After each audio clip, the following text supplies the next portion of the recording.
Hey everyone, Dr. Nussi from EasyDotPhysicals.com, back again with another video in the series of videos on ways that techniques that people try to use to detox for THC marijuana if they have an upcoming drug test. And this video is specifically going to focus on exercise as a technique that people sometimes use to try to detox from marijuana faster, again, if they've got an upcoming drug test. And in this video, we are going to look at some data, some science. We're going to look at research. And I know that might bore some people, but we've got to have data and research and actually look at studies, scientific studies, if we want to actually have any kind of idea of if the opinion that we are giving makes sense.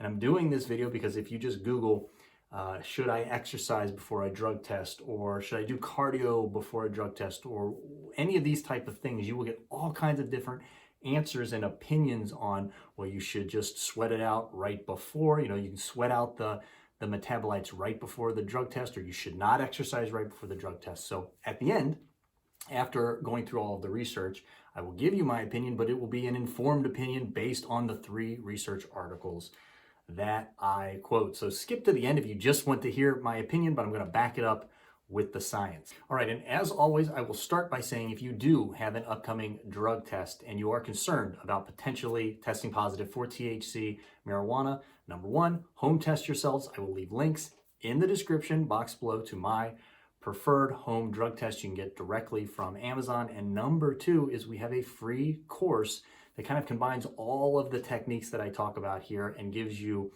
the best approach to be prepared to pass a drug test if, again, you are concerned about testing positive for THC marijuana specifically. Okay, so we do have data on exercise and how it can affect THC drug testing. So this is very, very good news. It's very difficult to get data because marijuana is still a Schedule 1 substance. As of the posting of this video, I know I do all kinds of videos on that proposed rescheduling process. It has not happened yet, so there isn't a lot of research, but we have 3 good articles here that we can cite that gives us some information about how exercise can affect the detox process. So we will look at first a research study. This was performed in animals. This is a rat study. So again, this is not going to be as good as a human study, and it also is not specific to exercise. What they tried to test is if you break down body fat in an animal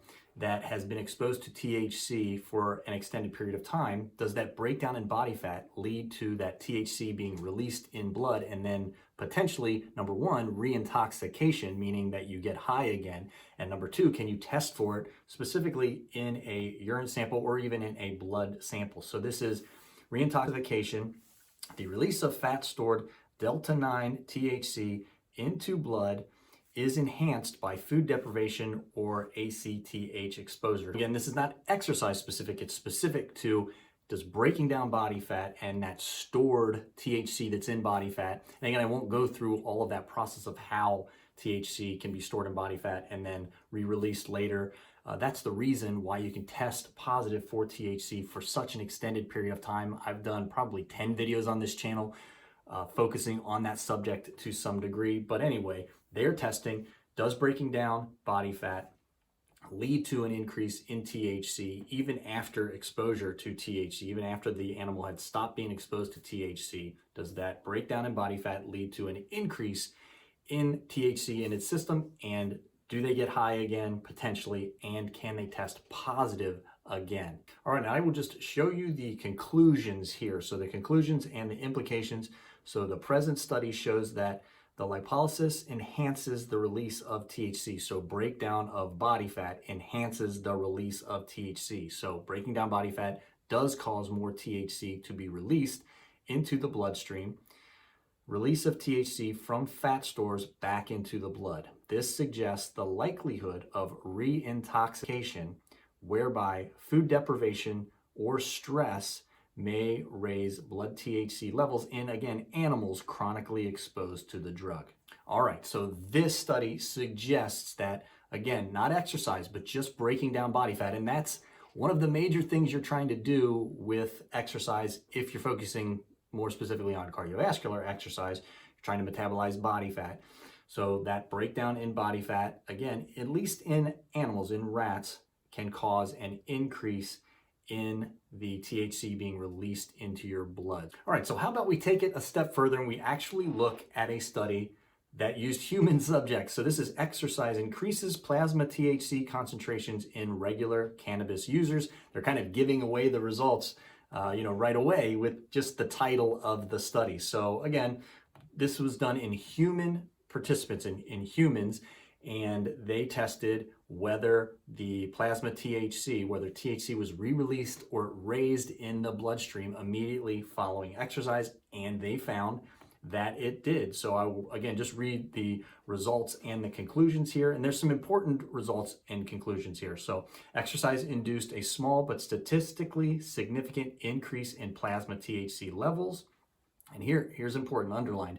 Exercise induced increases in plasma THC concentrations were positively correlated with body mass index. So what does this mean specifically? So basically what it means is that the more body fat that you have, the higher this release of THC was. And this is what we would expect. And this is what I've done videos on. And this is why in the videos where I try to guesstimate how long a certain person will test positive for THC, marijuana, body fat, and how big or how slim they are plays a significant role. So this basically says that the more body fat you have, the more likely that exercise will cause a significant raise in your blood THC levels and maybe cause you to test positive later on.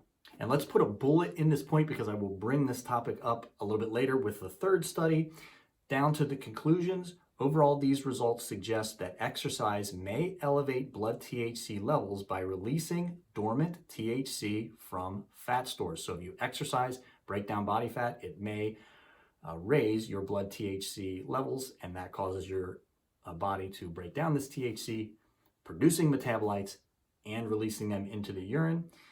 These data suggest the interpretation of blood THC levels in roadside and workplace tests might be complicated by recent exercise. It's plain as day there. They are basically saying that if you have workplace testing, if you have to go through testing and you exercise immediately before and you are a previous marijuana user, you could be putting yourself at risk. All right, so let's look at just one more study here, again in humans, that was trying to replicate the results of the previous two studies. So this is, can physical exercise or food deprivation, so the breakdown of body fat, cause release of fat stored cannabinoids? So they don't give the results away right in the title here, but let's look down at the results. So they did not find similar results to the previous studies. Thus, we conclude that exercise within moderate limits, such as jogging and short-term fasting, so again, breaking down body fat, but they included exercise and dieting, are unlikely to cause interpretational difficulties for urinary drug testing. So what they're saying is that it may cause an elevation in your blood THC levels, but probably not to the degree that it would mess up an upcoming drug test. All right, but, and a big but here, there were some issues with this study in particular, and they went ahead and were very transparent and listed them. And one is very, very important. And again, I touched on this subject a little bit earlier. So there are some limitations to our study. First, practical issues limited the number of participants to 6 individuals. So this was only done in 6 participants, so not a very large study at all. The previous human study that I referenced was 14 individuals, so also not a very large study, but more than double this study. So that really puts a big limitation on us being able to use these results to make any kind of assumptions. But, they did get these results with 6 individuals. Secondly, we trusted the participants to collect the urine specimens themselves. And this is typically how a drug test is done. It's not observed, except for in certain circumstances.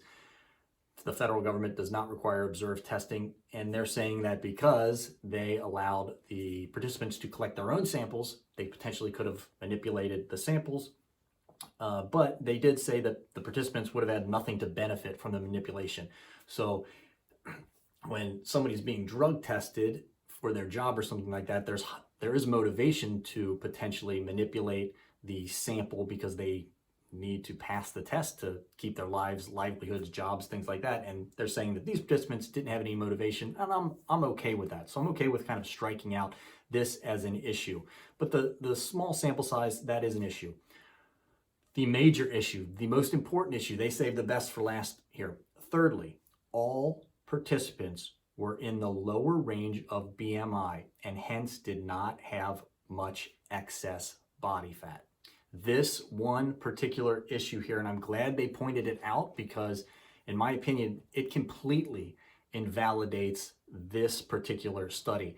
And I've made, again, a number of comments on this particular subject, but if you have very little body fat, you're not going to store up THC in your body fat to a degree, in an amount where if you break down that body fat, you're going to release enough THC in your system to potentially tick over that. Again, we're talking about that 50 nanogram per milliliter federal cutoff level for THC marijuana.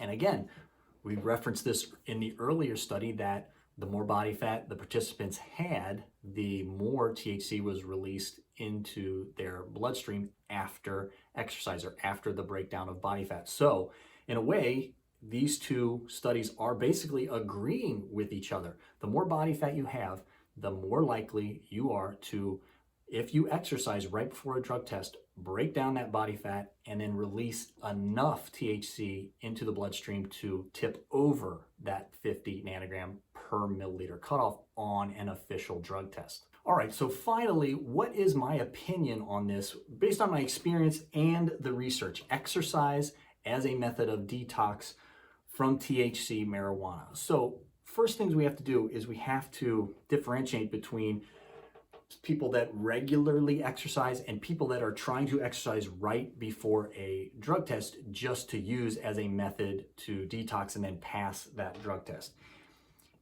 If you regularly exercise and are in relatively good shape and have a low body fat percentage, you're probably not doing yourself any disservice exercising all the way up to the potential drug test. Again, if you are a previous marijuana user, it's most likely not going to affect that drug test. Now, what would be my opinion on the subject if I was in that position and I do regularly exercise and I do happen to have a relatively low body fat percentage, I would still probably, based on this research, stop exercising a few days before that upcoming drug test. But if you are not accustomed to regular exercise and potentially have a higher body fat percentage, exercising immediately before a drug test as a method of detoxification is one of the worst things that you can do, again, based on my experience and based on this research. So if you've got a significant amount of body fat and you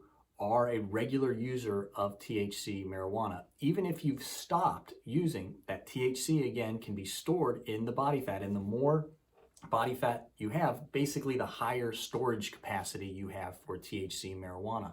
And then you get up close to a drug test and you exercise and or maybe even diet. And I'll probably I will do a future video on how dieting can affect THC testing as well. But if you exercise specifically and are trying to sweat it out or break down that body fat, you go through HIIT classes or you go on intense bike rides or runs or things like that. Again, if you've got a high body fat percentage, you've got a lot of stored up THC that can get released into your bloodstream or does get released into your bloodstream. And again, the more body fat you have, the higher likelihood that amount of THC can tick you over that 50 nanogram per milliliter cutoff. So the absolute bottom line here is that if you're used to regular exercise and you have a low body fat percentage, exercise probably won't mess up an upcoming drug test, but I would still be safe than sorry and stop exercising immediately before the drug test.